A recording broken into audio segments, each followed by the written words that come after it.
Welcome to another Empires and Puzzles Books weekly raid tournament sneak peek preview video.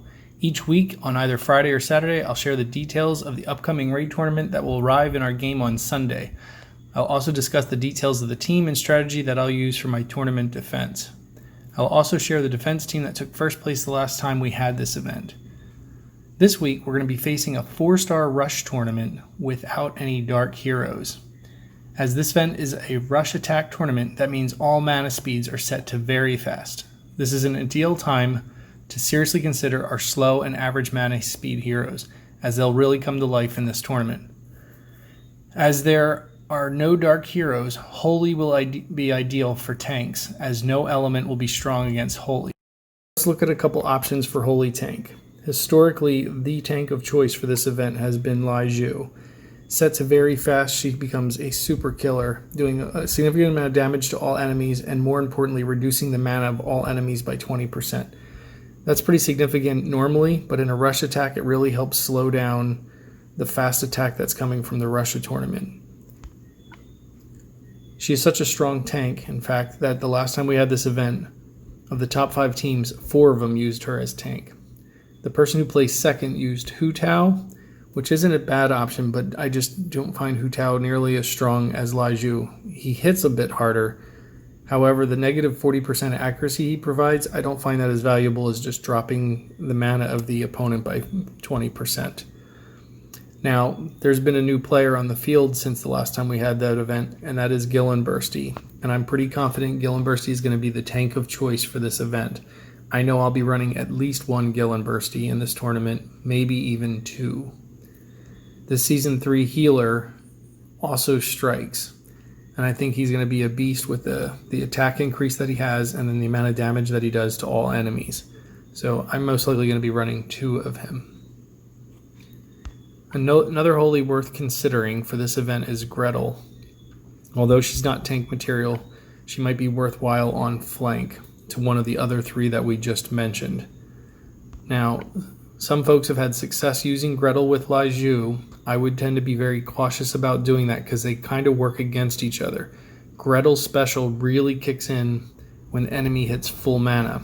So that gets worked against when Lai Zhu is cutting their mana down. So that's a risk to be aware of. Now, there was one team in the top 5 that actually ran a Lai Zhu tank with Hansel and Gretel, one in flank and one in wing. So that was an interesting choice. It was kind of a double way to defend against the mana increase from the rush attack. Not sure that I would have took that gamble, but it obviously worked for that player who made it into the top 5. If you are going to consider Lai Zhu as a tank, I would strongly recommend regular Lai Zhu over the costume. The costume is only reducing everybody's mana by 10%, and I just don't find that to be quite as strong as when you're taking 20% away, especially in a rush attack. You want to slow things down, and that's where the value of Lai Zhu really comes in. So now that we discussed some of the slow and average mana Holy 4-star heroes, let's look into the slow heroes from some of the other elements. Now, interestingly, we're not going to be talking about any slow 4-star dark heroes. Not because they're not allowed in this event, but because they don't exist. It's just an interesting piece of EMP trivia. For whatever reason, there is not a single slow mana 4-star dark hero. So let's jump in and talk about some of the nature heroes. Skittle Skull and Little John are normally not some of the greatest heroes to be using in events.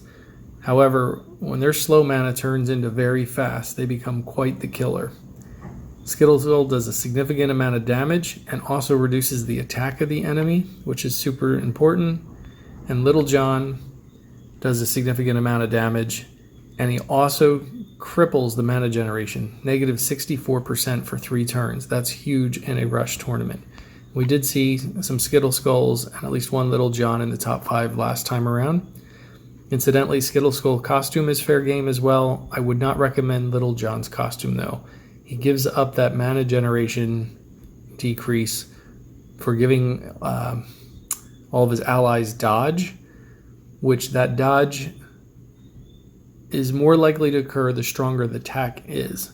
However, in a Russia tournament, a lot of folks are attacking with slow heroes, which tend to hit many different folks, so each individual attack is not as strong, so the chance of dodge is actually less. So I would avoid Little John's costume for this event. Gadirius I like as a hero in general. I've played with him a lot. I like his attack up and his healing. However, for a rush event like this, when you're looking for attack up, most people are going with Bold Tusk, since he's doing the attack up for all 5 allies, as opposed to Gadirius, who's only doing it for himself and the nearbys. So if you're looking for an attack up hero for this event, Bold Tusk is probably going to be your best option.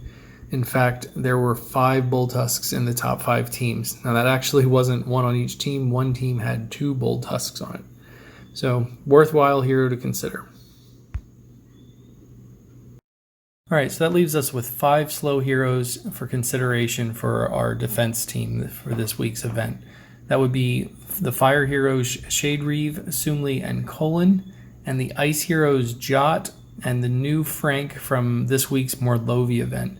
I can't show you Frank here because I haven't summoned him yet. I plan on getting him on Sunday. If you're interested, I'll be doing a YouTube live event at 10 a.m. Eastern Time. That's New York City time. And don't forget that New York sets clocks back an hour going into Sunday morning. So at 10 a.m. on Sunday, YouTube Live, I will be pulling, I have just about 90 Epic Hero tokens. My goal is to not only pick up Frank, but I'm looking for the new Hero of the Month, which is why I'm waiting until Sunday, which is November 1st. I'd like to get Glenda. If I do successfully pull Glenda, I'm going to immediately level her to 480, get her to the 7th tier of emblems, and immediately do some live raiding with her. I'm super excited about that Hero of the Month. So if you're interested in seeing her in action, I'm as confident as I can be that I'll get her. I'll be doing 100 plus pulls most likely. So mathematically, 1.3% chance I should get at least one Glenda somewhere in there. So feel free to tune into that. But back to these heroes. We saw plenty of Colins in the last event. He is a strong fire hero, but I suspect a lot more players that were using Colin are going to be switching over to Sumli. Even with Sumli's 80% accuracy, which means he's going to miss 1 out of 5 times, on average he's still hitting everybody harder than Colin is. So if you're going to run a fire hero that's slow and is hitting a lot of the enemy, I would pick Sumli over Colin for this event. Shade-Reave, I don't really see Shade-Reave as a viable option. If I'm choosing a fire hero for an attack up, I'm going to be using Bold Tusk with the 48% attack up, compared to Shade-Reave, who only does 30% attack up with a 30% increased at critical chance. That just is bad math in my book. I would prefer the 48% for everybody from a fire hero. And the Draugr Blessing, that's just not enough of a consolation prize to make me want to choose Shade-Reave over Bold Tusk. So that leaves us talking about Jot and Frank. They are both slow 4-star ice heroes. They hit everyone at 200%. Jot's attack is much stronger, but Frank provides the all-important defense down, and more excitingly, it's negative 44% down. If I was choosing between the two, I'm going with Frank for defense. In fact, I'm hoping I summons him because I'm planning on using him on my defense team. Last time around, we saw a lot of Buddies and Grims being used on defense for the defense down, but they only provide negative 34%. Frank's negative 44 is huge and is only matched on the 4-star level by Wilbur, but Wilbur doesn't do any damage himself. So for a hero to be hitting hard and giving negative 44%, that is a huge increase, and I'm excited about Frank. He's a great hero to have. I'll be using him for the challenge events for the epic level for sure. If you have Frank, I'd recommend throwing him into the event. I don't think Jot is a very viable option for this event. He's much better suited, in my opinion, to competing in the challenge events, the Ninja Tower, and Titans, where we may have more control over the color of the tiles on the board. Healers can be a crucial part of a defense team. If you're looking for a healer for this rush attack, the number 1 healer for this event I am predicting will be Golan Bursty. But Bold Tusk was king last time. Like I mentioned before, he was on almost all the top 5 teams, and his attack up can't be ruled out as a viable option. Gullinbursty, however, with the overhealing, to be able to overclock healing up to twice a hero's normal HP is huge. And Gullinbursty also hits, which Bolttusk does not. So I'm rooting for Gullinbursty for this event, and also the fact that he'll be a strong hero since there's no dark. So there are a few average mana heroes that I still want to talk about. Now, over half of the 73 4-stars available in the game are average mana, so there is plenty of average mana heroes, even after you pull out the darks that are not available for this event. Now, many of them we've already talked about. Some of them I don't think are worthy of consideration for this event, but there are 5 kind of honorable mentions here I think that are always worth talking about. Wilbur is always a strong hero on defense and worthy of consideration. The defense down and shared damage can be a huge asset. Sir Lancelot, moving him to very fast and the attack boost that he gives to the team, that can't be underestimated as a valuable experience. Not to mention the mana generation, although it's already very fast, so you're boosting something that's already really fast. Krill is a decent healer. Not super excited for him for this particular event, but if he's your strongest healer, he might be worth using. Grim and Buddy, as mentioned, are always great options for defense down, so if you were not lucky enough to have pulled Frank and you don't want to use Wilbur, Grim or Buddy are great options for defense down. Now, I only really discussed the slow and average mana heroes in this video. That's not to say that there aren't valuable fast 4-stars worthy of defense for this event. It's just often the case that the boost to very fast mana is more beneficial to the rest of these heroes that are slow and average, and it just makes them a bit better than the fast heroes. So in fact, the last time we had this event, of the 25 heroes that were on the top 5 teams, there were just 2 fast heroes. One was the Hansel that I mentioned that was paired with Lai Zhu and Gretel, and the other was a Triton. So again, if some of the fast heroes are your best heroes, you may want to still consider them for this event, but I would strongly look at the average and slow heroes that you have on your bench. It's a great time to pull out some heroes you might not have been using as often. Right, let's go ahead and take a look at the winning team from the last time we had this event. Now, this is my version of the heroes. The winning team actually had a team power of 4,039. So clearly they weren't using the level of troops that I'm using here, because this is pictured with 4-star troops and that's not available. So they must have been really high on emblems for these particular heroes. So I found this team pretty surprising considering the large amount of nature heroes when holy is the strong color. You know, for these events, if I was going to double or triple up on a color, nature would probably be my last choice.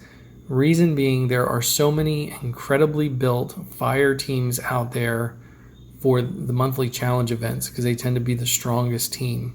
So I'm very leery of doubling up on nature just because I know there's armies of fire out there ready to tear green apart.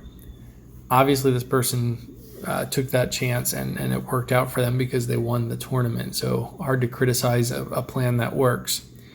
If you look at what we're looking at here, there's no real surprises in their heroes. They're the bunch of heroes we've already talked about. Lai Zhu, Stellar Tank, Skittle Skull, and Little John doing their thing with massive attacks to everybody and screwing up mana generation.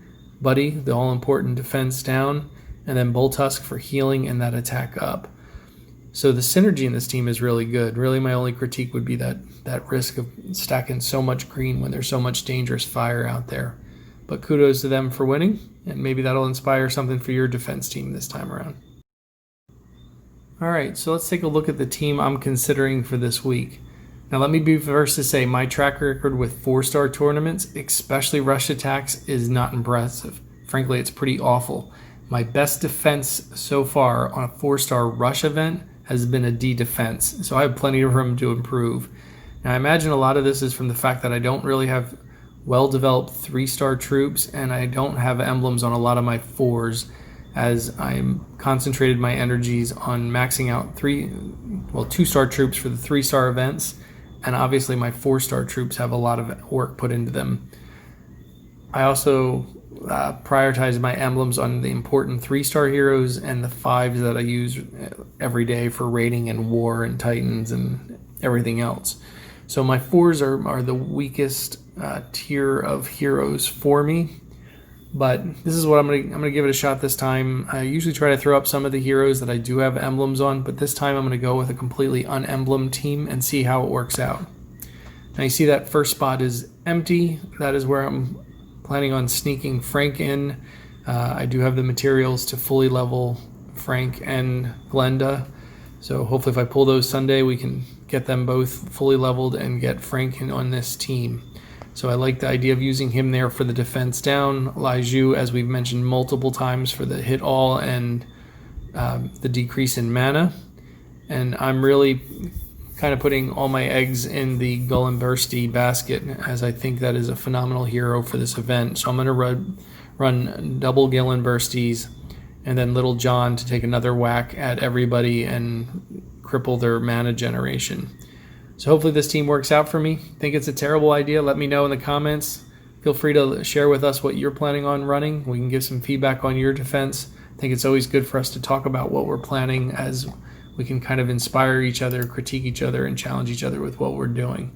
So feel free to share that in the comments below.